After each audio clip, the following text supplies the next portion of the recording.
তিনি ইসলাম গ্রহণ করার আগেও নিজের গোত্রের সর্দার ছিলেন এবং খ্রিস্টান ধর্মের গুরুত্বপূর্ণ ব্যক্তি ছিলেন, শিক্ষিত আলেম ছিলেন।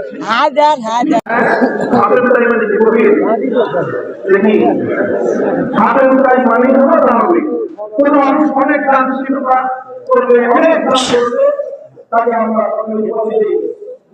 যুগের হাতে চাই।